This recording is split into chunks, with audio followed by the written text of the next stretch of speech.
اللهم صل على سيدنا محمد يا رب صل وسلم. بسم اللہ الرحمن الرحیم نحمدہ ونصلی علی رسولہ الکریم. سورہ مجادلہ کا آخری یعنی تیسرا رکوع اور 28ویں پارے کا بھی تیسرا رکوع. یہ رکوع آج میں شروع کروں گا حسب معمول اس کا مختصر لفظی ترجمہ مختصر گرامر کے ساتھ، پھر انشاءاللہ اس کی تفسیر ہوگی.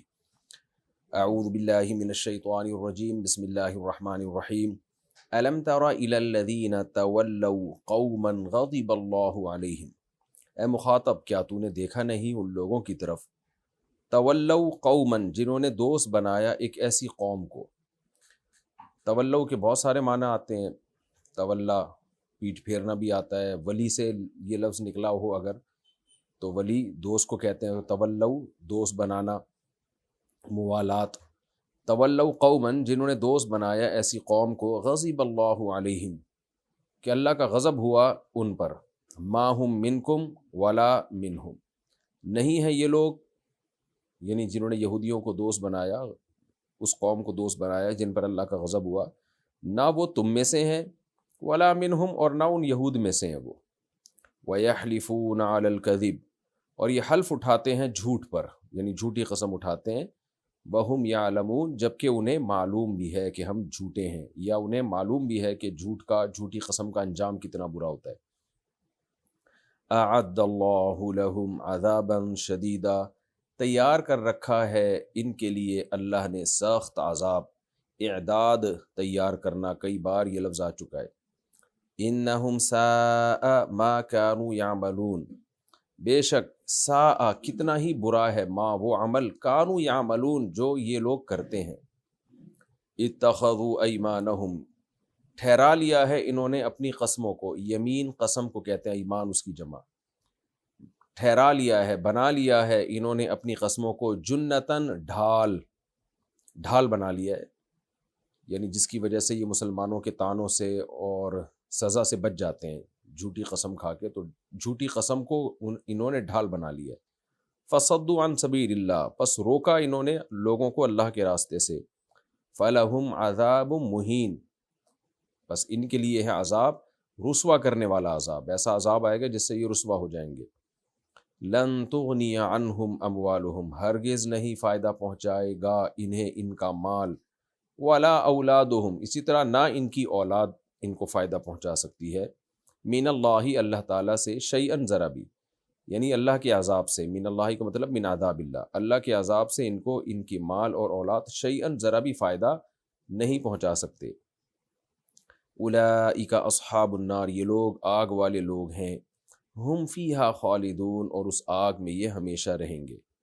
یوم یبعثہم اللہ جمیعا جس دن اللہ ان کو اٹھائے گا، جمیعاً سب کے سب کو اٹھائے گا.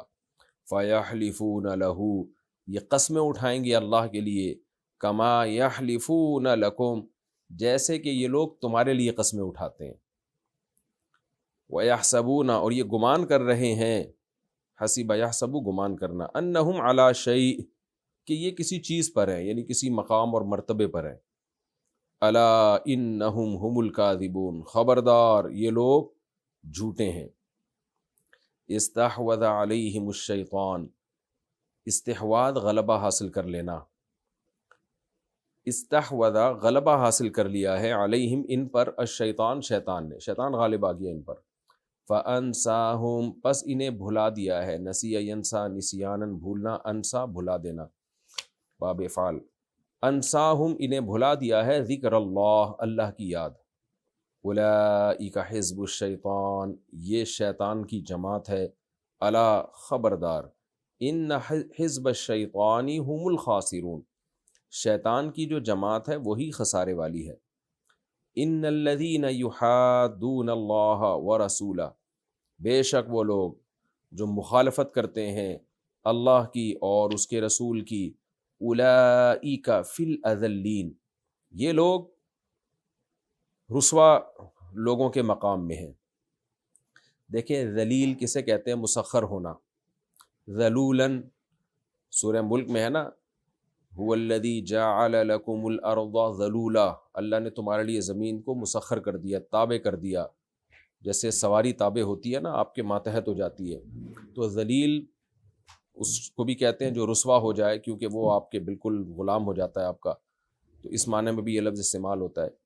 تو اذل یہ اس میں تفضیل ہے، اضربو کی طرح اذللو، تو اذل اس میں تفضیل، اذلین اس کی جمع، اولئک فی الاذلین یہ لوگ پست لوگوں کے مقام میں ہیں، یعنی ان لوگوں میں ان کا شمار ہوگا۔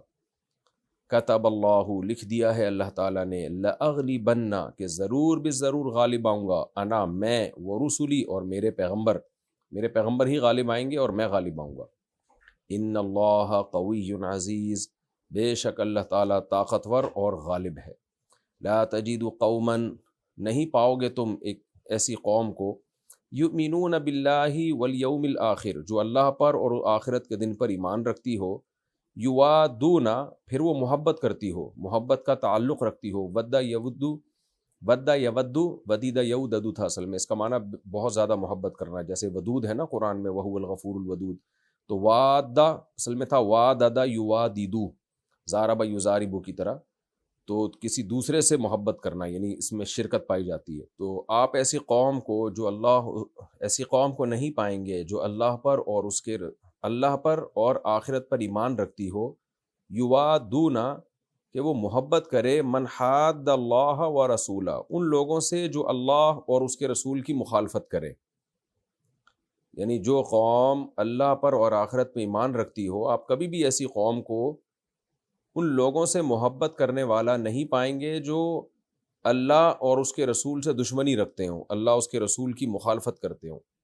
وَلَوْ كَانُوا آبَاءَهُمْ اگرچہ یہ مخالفت کرنے والے ان کے باپ دادا کیوں نہ ہوں، او ابناءہم یا ان کی اولادیں کیوں نہ ہو، او اخوانہم یا ان کے بھائی کیوں نہ ہو، اخ کی جمع اخوان، او عشیرتہم یا ان کا خاندان کیوں نہ ہو، اولئک کتب فی قلوبہم الایمان ایسے لوگ یعنی جو محبت نہیں رکھتے اللہ اس کے رسول کی مخالفت کرنے والوں سے، تو ایسے یہ لوگ ہیں کتب فی قلوبہم الایمان کہ اللہ نے ان کے دلوں میں ایمان کو لکھ دیا ہے، یعنی ثبت کر دیا ہے، وَأَيَّدَهُمْ اور اللہ نے ان کو طاقت دی ہے، ید ہاتھ کو بولتے ہیں نا، سوری یہ الگ ہے، ایدہ یؤید تأییداً کسی کی تائید کرنا، طاقت دینا، ایدہم بروح من اور اللہ نے ان کو طاقت دی ہے روح کے ذریعے، منہ اللہ کی طرف سے، اللہ کی طرف سے ایک روح ہے جس کے ذریعے اللہ نے ان کو طاقت دی ہے، تفسیر میں ڈیٹیل آئے گی انشاءاللہ۔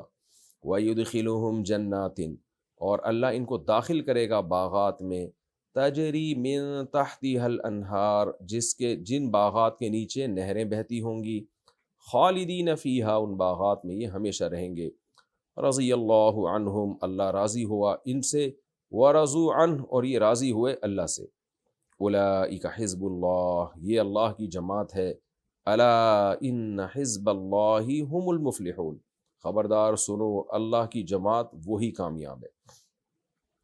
یہ جی سورہ مجادلہ کا آخری رکوع تھا، لفظی ترجمہ ہو گیا، اب ہم اس کی تفسیر کی طرف چلتے ہیں۔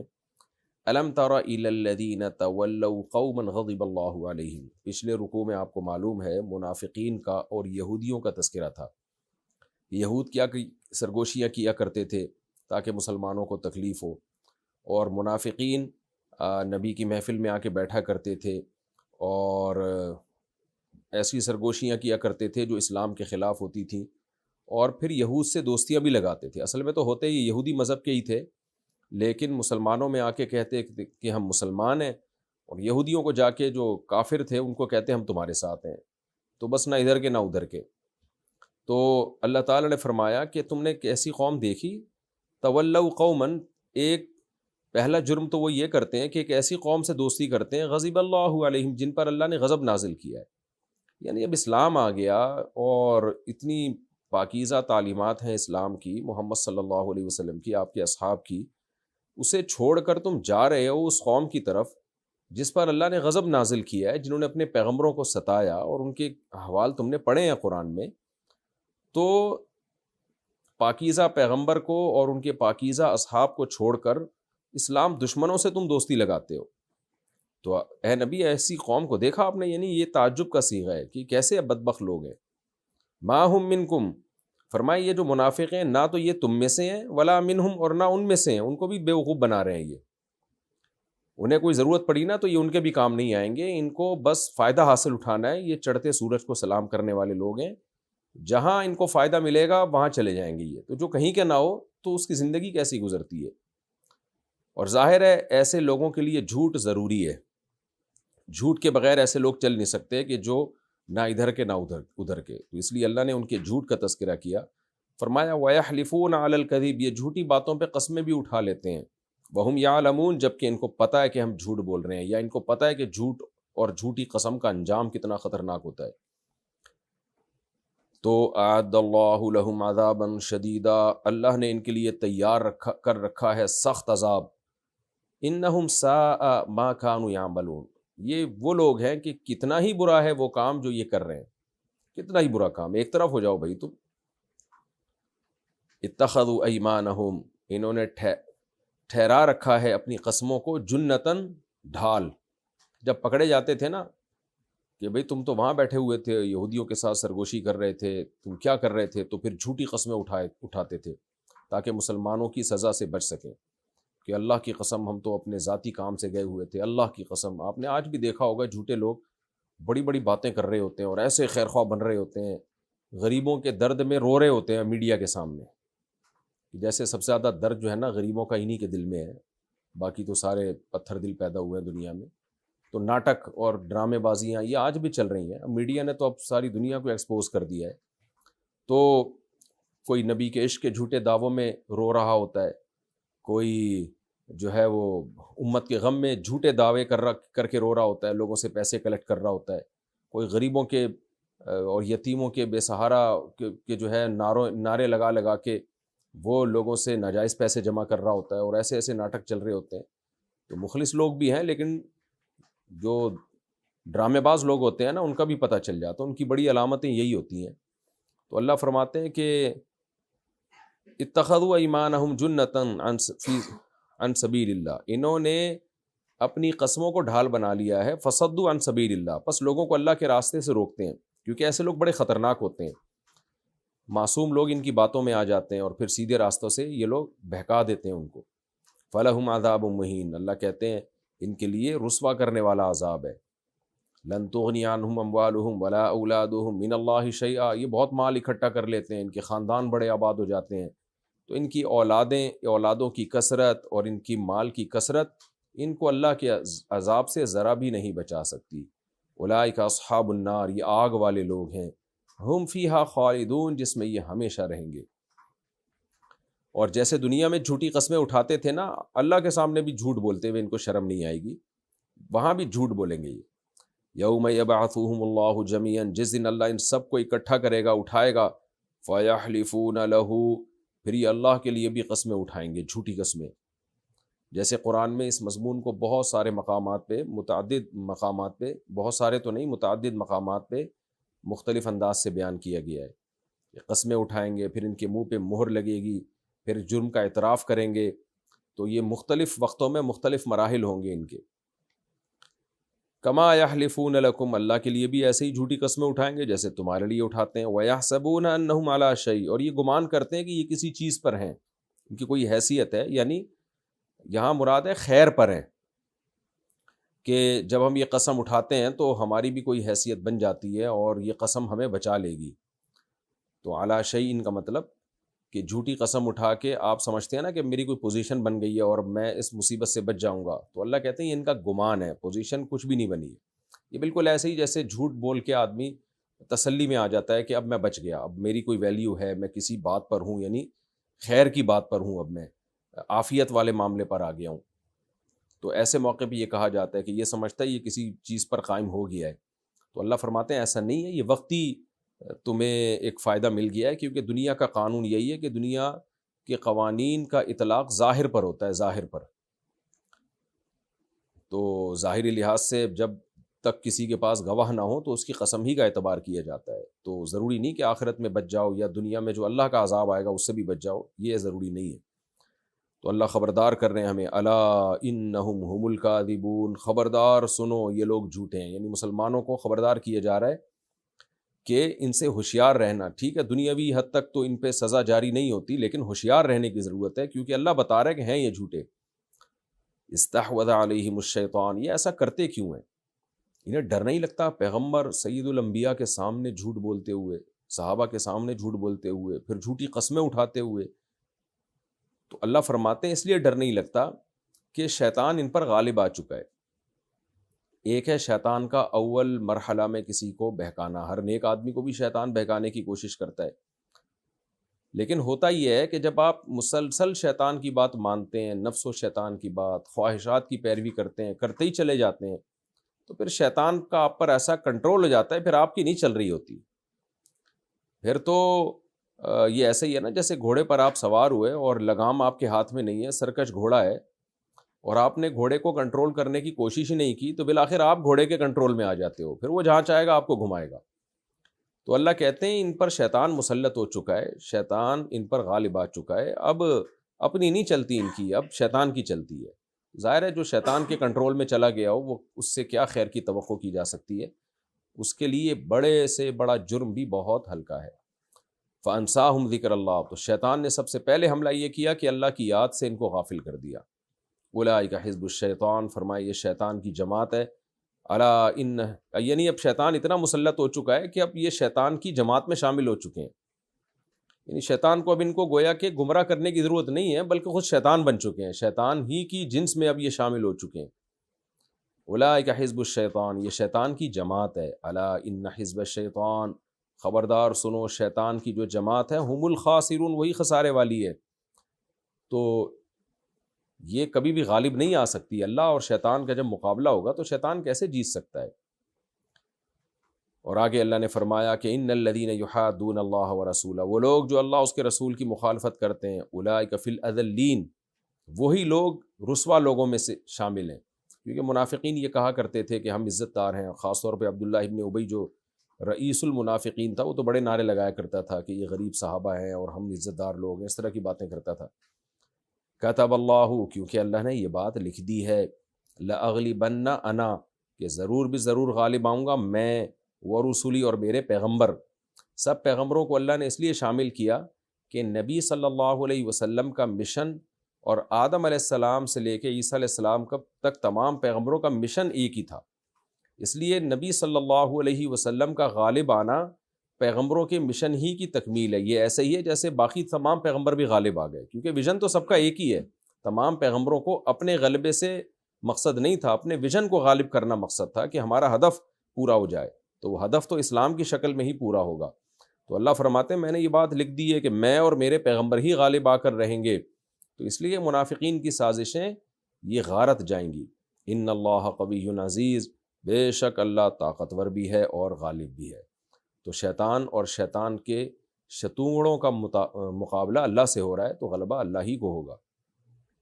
لا تجد قوما، رہا یہ مسئلہ کہ یہ جو منافقین جھوٹی قسمیں اٹھاتے ہیں کہ ہم آپ سے ہیں اور ہم تو مسلمان ہیں اور ہم تو کسی ضرورت سے وہاں گئے تھے اور یہ تھا وہ تھا، تو اللہ کہتے ہیں ان کے منافق ہونے کی ایک ظاہری علامت آپ کے سامنے ہے۔ وہ کیا ہے؟ کہ کوئی ایسی قوم یؤمنون باللہ والیوم الآخر، جو اللہ پر اور آخرت کے یعنی حساب و کتاب کے دن پر ایمان بھی رکھتی ہو، آپ کبھی بھی اس کو ایسا نہیں پائیں گے کہ یوادون، وہ محبت کا تعلق رکھیں ان لوگوں سے، من حاد اللہ و رسولہ، جو اللہ اور اس کے رسول کی مخالفت پہ اترے ہوئے ہوں، دشمنی پہ اترے ہوئے ہوں۔ یعنی دوست کا دشمن تو دشمن ہوتا ہے، دوست کا دشمن کبھی بھی آپ کا چہیتا نہیں بن سکتا، اس کا مطلب پھر آپ انہی کے ساتھ ہیں، ہمارے ساتھ نہیں ہے۔ تو یہ کیسی بات ہے؟ یہ دعویٰ کرتے ہیں ہم اللہ پر اور آخرت پر ایمان رکھتے ہیں، اور پھر دوستیاں ان لوگوں سے رکھتے ہیں جو اللہ اس کے رسول کے دشمن ہیں۔ تو اے نبی، کبھی بھی ایسی قوم جو اللہ پر اور آخرت پر ایمان رکھتی ہو، وہ آپ کے دشمنوں سے کیسے دوستی رکھ سکتی ہے؟ چاہے یہ اللہ کے جو دشمن ہیں یہ ان کے باپ دادے ہی کیوں نہ ہوں، یعنی ان کے انتہائی قریبی رشتہ دار ہی کیوں نہ ہوں، لیکن اسلام کا رشتہ، اللہ اس کے رسول کا رشتہ ان باقی رشتوں پہ مقدم ہے۔ وَلَوْ كَانُوا آبَاءَهُمْ، اگرچہ یہ اللہ اس کے رسول سے دشمنی کرنے والے ان منافقین کے باپ دادا کیوں نہ ہوں، او ابناءہم، ان کی اولادیں کیوں نہ ہوں، او اخوانہم ان کے بھائی کیوں نہ ہوں، او عشیرتہم یا ان کا خاندان کیوں نہ ہو، خاندان کے فرد بھی ہوں گے تو بھی نہیں۔ دیکھیں غیر مسلم کی اگر آپ کے رشتہ دار غیر مسلم ہیں تو شریعت نے ان سے ہمیں اچھے سلوک کا حکم دیا ہے، یہ تو قرآن میں کئی بار ہے۔ تو یہاں ان غیر مسلم رشتہ داروں کی بات ہو رہی ہے جو اسلام دشمن ہیں، اسلام کے خلاف سازشیں کرتے ہیں، ان سے پھر دوستی رکھنے کی اور اچھے سلوک کی آپ کو اجازت نہیں ہے۔ جو باقاعدہ اسلام کے خلاف دشمنیاں کر رہے ہوں، سازشیں کر رہے ہوں، قتل و غارت کر رہے ہوں، تو ان لوگوں کی بات ہو رہی ہے۔ ان سے اللہ فرماتے ہیں کہ کوئی بھی ایمان والا ان سے دوستی نہیں لگا سکتا۔ اولئک کتب فی قلوبہم الایمان، فرمایا یہ وہ لوگ ہیں جن کے دلوں میں اللہ نے ایمان رکھ دیا ہے، یعنی جو اللہ اور آخرت پر ایمان رکھتے ہیں اور اسلام دشمنوں سے دوستی نہیں رکھتے، ایمان کے تقاضوں کو پورا کرتے ہیں، تو یہ وہ لوگ ہیں جن کے دلوں میں اللہ نے ایمان لکھ دیا ہے۔ تو منافق کے دل میں چونکہ ایمان نہیں ہے، صرف زبان سے ہے، اس لیے یہ اسلام دشمنوں سے دوستیاں لگاتے ہیں۔ وَأَيَّدَهُمْ، اور اللہ نے ان کو طاقت دی ہے، بِرُوحٍ مِّنْهُ، اپنی طرف سے روح کے ذریعے بھی۔ یہاں روحانی طاقت مراد ہے، اسلام پہ چلنے کی طاقت۔ تو روحانی زندگی جسے ہم کہتے ہیں، تو جسمانی زندگی جس چیز سے ملتی ہے اس کو روح کہا جاتا ہے۔ روح ہماری باڈی میں ہے تو، اور ظاہر ہے اللہ نے وہ روح ڈالی ہے تو اس لیے ہمارا جسم زندہ ہو جاتا ہے۔ تو جو روحانی زندگی کا سبب جو چیز ہے اس کو بھی قرآن نے روح کہا ہے، وہ ہے اللہ کی توفیق اور اللہ کی تائید۔ تو اس تائید کو اللہ نے روح سے تعبیر کیا کہ اللہ کی طرف سے ان میں روح پڑتی ہے جس سے یہ ان کو سیدھا راستہ نظر آتا ہے۔ تو یہ کون لوگ ہیں؟ جن کو جو اللہ اس کے رسول کے تعلق کو تمام تعلقات پر ترجیح دیتے ہیں، تو ان کو خوشخبری ہے کہ ان کے دلوں میں اللہ نے ایمان لکھ دیا ہے، اور پھر ان کو مزید طاقت ملتی ہے، روحانی طاقت ملتی ہے، جس سے ان کو موٹیویشن ملتی ہے، حوصلہ ملتا ہے، ترغیب ملتی ہے دین کے کاموں پر۔ تو جس طاقت کے ذریعے اور اللہ تعالیٰ کے جس قوت کے ذریعے جو اللہ ان کے دلوں میں قوت ڈال دیتا ہے، اس کو روح سے تعبیر کیا گیا ہے، کیونکہ اس سے ان کی روح میں زندگی پڑتی ہے نا، یعنی روحانی زندگی میں زندگی پڑتی ہے۔ وَيُدْخِلُهُمْ، دنیا میں تو یہ اجر ملتا ہے، لیکن آخرت میں کیا ہوگا؟ وَيُدْخِلُهُمْ جَنَّاتٍ تَجْرِي مِن تَحْتِهَا الْأَنْهَارُ، اور اللہ ان کو داخل کرے گا ایسے باغات میں جن کے نیچے نہریں بہتی ہوں گی، خالدین فیہا، جس میں وہ ہمیشہ رہیں گے۔ اور سب سے بہترین پروانہ کیا؟ رضی اللہ عنہم، اللہ ان سے راضی، ورضوا عنہ، اور یہ اللہ سے راضی۔ اللہ ان سے اس لیے راضی کہ انہوں نے اللہ کے احکام پورے کیے، یہ اللہ سے اس لیے راضی کہ اللہ نے اپنے وعدوں کو پورا کر دیا، کہ جن قربانیوں پر جو اجر ملنا تھا وہ اللہ نے ان کو دے دیا۔ فرمایا اولئک حزب اللہ، یہ اللہ کی جماعت ہے۔ کیا مطلب؟ یہ نیکیوں میں اتنے آگے جا چکے ہیں کہ جیسے برائیوں میں آگے جانے والے پر شیطان کو اب گویا کہ ورغلانے کی شیطان کو اس کو ضرورت نہیں ہے، وہ خود شیطان بن چکا ہے۔ تو یہ ایک سمجھایا گیا ہے، یعنی مبالغتاً، کہ وہ شیطان کی جماعت کا حصہ بن چکا ہے، بلکہ اب اس کا کام ہے دوسروں کو گمراہ کرنا۔ خود اپنے آپ کو تو گمراہ کر چکا ہے وہ بہت زیادہ، اب وہ دوسروں کو گمراہ کرنے کے کام پہ لگے گا، یعنی ضلالت میں اتنا آگے جا چکا ہے۔ تو ایسے ہی نیکی میں کچھ لوگ اتنا آگے جا چکے ہوتے ہیں، اور وہ نیکی کیا ہے کہ اللہ اس کے رسول کے تعلق کو تمام تعلقات رشتہ داروں پر ترجیح دینا۔ تو اللہ فرماتے ہیں اس لیول کے جو لوگ ہوں گے یہ اللہ کی جماعت بن جاتے ہیں، اللہ کی جماعت بن جاتے ہیں۔ اب ان کا کام ہے ہدایت کو دنیا میں بانٹنا۔ الا ان حزب اللہ هم المفلحون، خبردار سنو اللہ کی جماعت ہی اصل میں کامیاب ہے۔ یہ رکوع بھی الحمدللہ ہمارا کمپلیٹ ہوا اور سورہ مجادلہ ہماری مکمل ہو گئی۔ اب ہم اگلی سورت کی طرف چلتے ہیں، سورہ حشر۔ میں اب شروع کرتا ہوں سورہ حشر کا پہلا رکوع اور 28ویں پارے کا رکوع نمبر 4، 28ویں پارے کا رکوع نمبر 4 اور سورہ حشر کا پہلا رکوع حسب معمول اس رکوع کا مختصر لفظی ترجمہ مختصر گرامر کے ساتھ، پھر ہم انشاءاللہ اس کی تفسیر کی طرف چلتے ہیں۔ بسم اللہ الرحمن الرحیم۔ حشر کہتے ہیں جمع کرنے کو۔ تو اللہ تعالیٰ نے اس میں بنو نذیر جو ایک قبیلہ تھا یہودیوں کا، ایک ہی دفعہ میں ان کو جمع کر کے جلا وطن کروا دیا نبی کے ذریعے، تو اس لیے جمع کرنے کی وجہ سے اس کو، یعنی اس میں حشر کا تذکرہ ان کے حشر کا، کہ جمع کیا اور پھر ان کو نکال دیا گیا، تو اس لیے اس مناسبت سے اس سورت کا نام سورہ حشر رکھا گیا ہے۔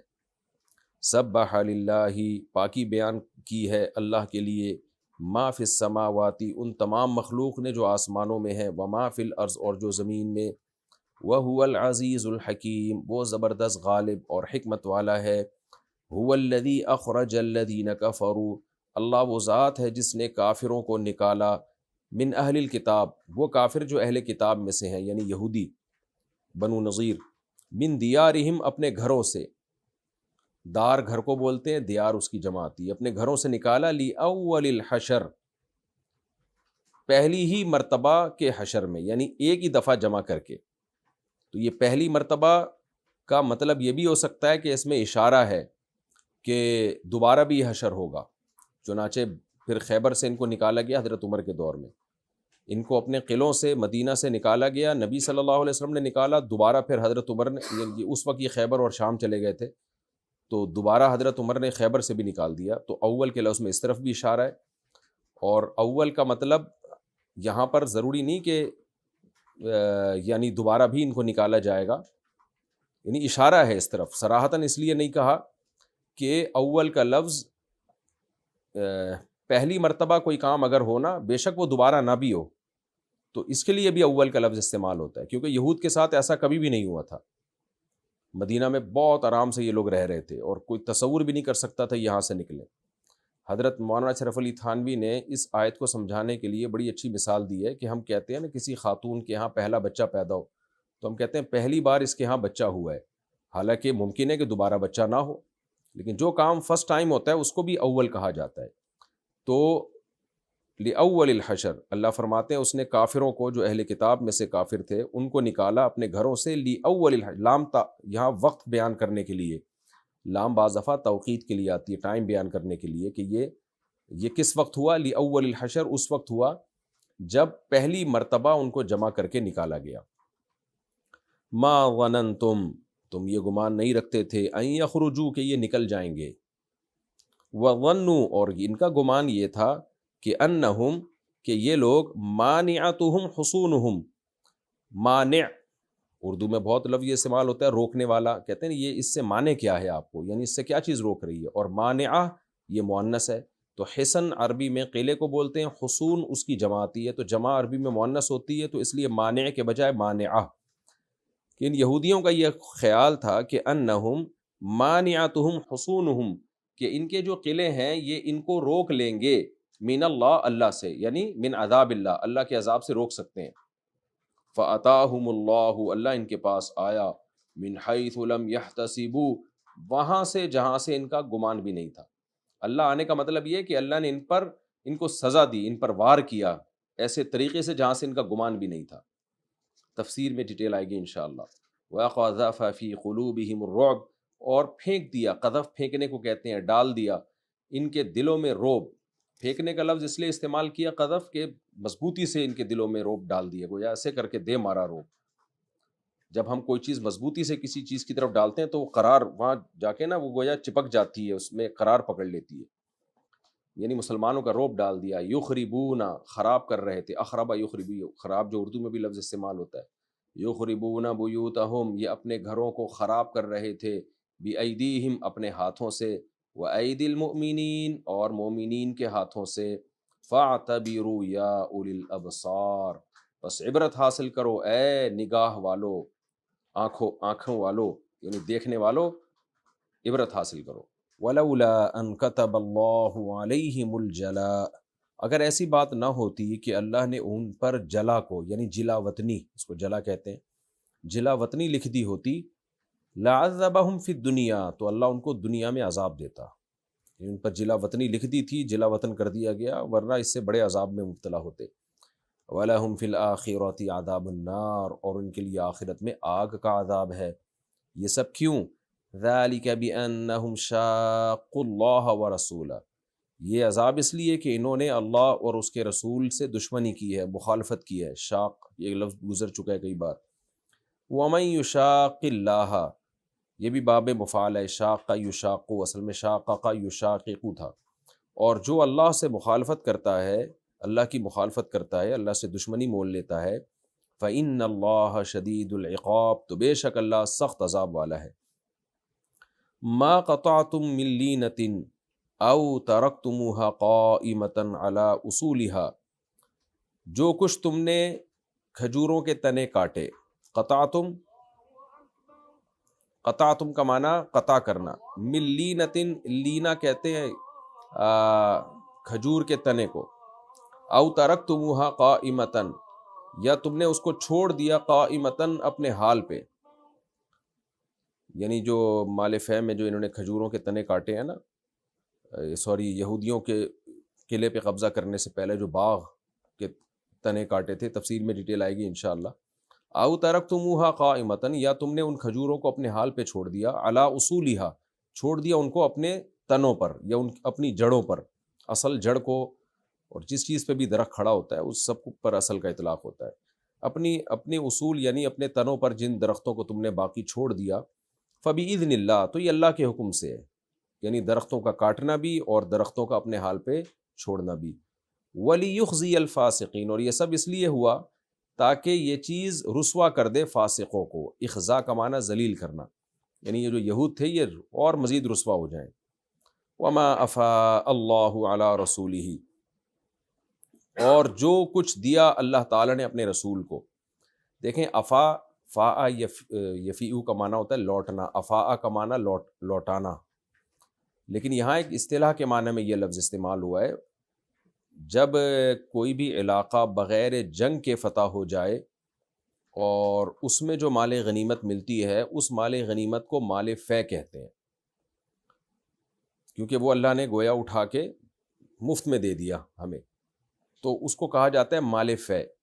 تو قرآن کہتا ہے وما افا اللہ علی رسولہ، جو کچھ بغیر جنگ کے اللہ نے غنیمت کے طور پر اپنے رسول کو دے دیا، یہ ترجمہ ہوگا اس کا، جو کچھ اللہ نے لوٹا دیا اپنے رسول پر، یعنی بغیر جنگ کے لوٹانا جب ہوتا ہے نا، اور مفت میں ایک چیز مل جائے تو اس کو اس لفظ سے تعبیر کیا جاتا ہے۔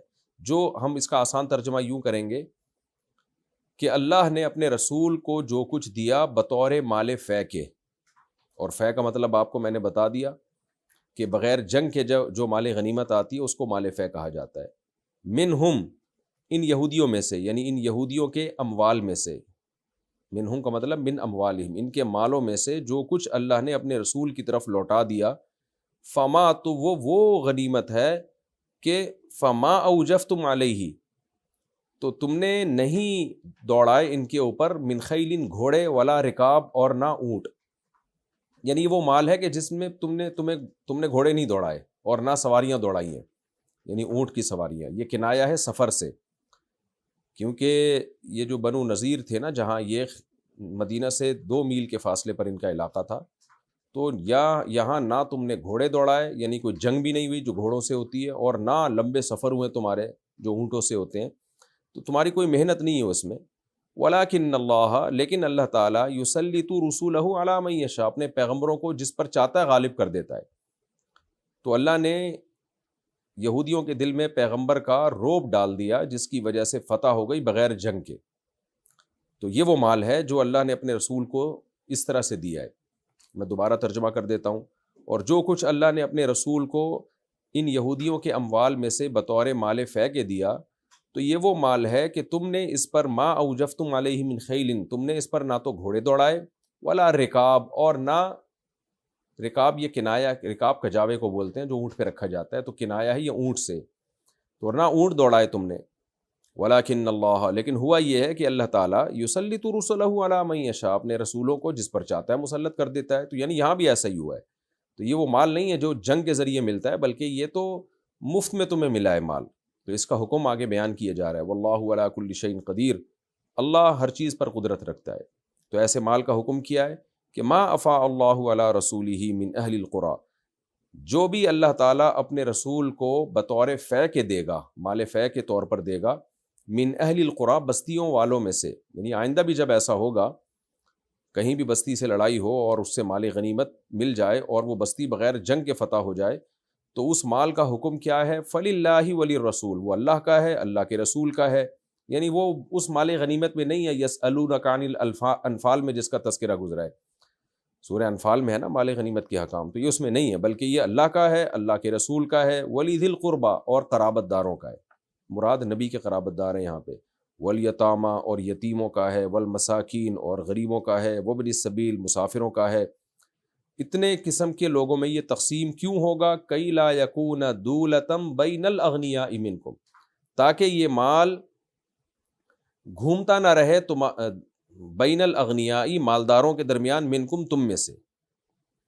تفسیر میں انشاءاللہ اس کی ڈیٹیل آئے گی۔ دولا کہتے ہیں کہ چکر لگانے والا، یدورو یعنی دولتم بین الاغنیاء، یدورو بین الاغنیاء، جو اغنیاء میں ہی گھومتا رہے، تاکہ اس کے صرف غنی لوگ مستحق نہ ہو جائیں۔ تفسیر میں انشاءاللہ ڈیٹیل۔ وما آتاکم الرسول، اور دیں تمہیں رسول جو کچھ، فخذوہ تو اس کو لے لیا کرو، وما نہاکم عنہ، اور جس مال سے رسول یا جس چیز سے رسول تمہیں روک لے، فانتہو اس سے رک جاؤ۔ انتہا کا معنی باز آ جانا، رک جانا، اصل میں تھا فانتہیو۔ واتقوا اللہ، اللہ سے ڈرو، ان اللہ شدید العقاب، بے شک اللہ سخت عذاب والا ہے۔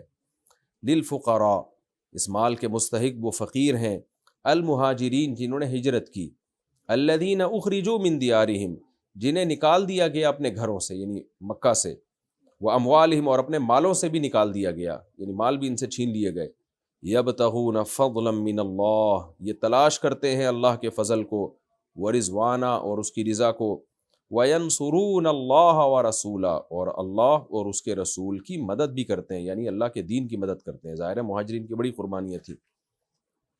اولئک هم الصادقون یہی لوگ ایمان کے دعوے میں سچے ہیں۔ والذین تبوؤا الدار، تبوء کا معنی ہوتا ہے ٹھکانہ بنانا، حدیث میں آتا ہے نا من کذب علی متعمدا فلیتبوأ مقعدہ من النار، جو مجھ پر کوئی جھوٹی حدیث گھڑے اپنا ٹھکانہ جہنم میں بنا لے، بوأنا ٹھکانہ دینا۔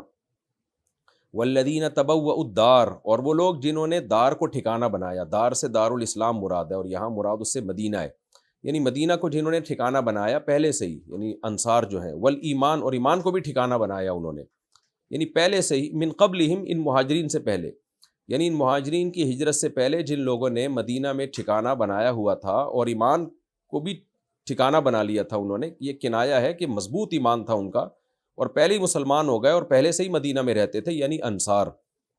یحبون اور ان کی خاصیت یہ ہے کہ یہ محبت کرتے ہیں، من ہاجر الیہم ہر اس شخص سے جو ان کی طرف ہجرت کرے، ولا یجدون فی صدورہم حاجتا اور محسوس نہیں کرتے، پاتے نہیں اپنے سینوں میں کوئی تنگی، حاجت کا معنی یہاں تنگی ہے، مما اس مال سے، اوتو جو ان مہاجرین کو دیا جائے، اصل میں اوتیو تھا، یعنی کوئی بخل محسوس نہیں کرتے کہ مہاجرین کو اگر کچھ دے دیا جائے تو ان کو خوشی ہوتی ہے، اتنے نیک ہیں۔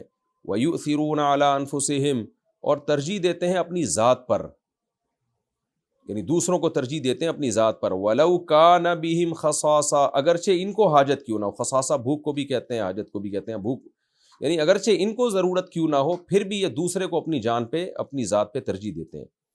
وَمَن يُوقَ اور بے شک وہ شخص جس کو بچا لیا جائے، وقا یقی اصل میں وقا یا یوقیو تھا بچانا، ہم کہتے ہیں نا وقینا عذاب النار، اے اللہ تو بچا لے ہمیں آگ کے عذاب سے، تو مجہول ہے۔ وَمَن یوق اور جو بچا لیا جائے، شح نفسہ شح بخل کو کہتے ہیں، اپنے نفس کے بخل سے یعنی اپنی طبیعت کے بخل سے جو شخص بچا لیا جائے یعنی بخیل نہ ہو وہ، فاولئک هم المفلحون تو ایسے ہی لوگ کامیاب ہیں۔ تو یہ بڑی سخاوت ہے کہ بھئی آپ کو ضرورت ہے آپ دوسرے کو ترجیح دیں، تو اللہ کہتے ہیں یہ انصار کو میں نے اپنی ذات کے، ان کی ذات کے بخل سے بچا لیا ہے۔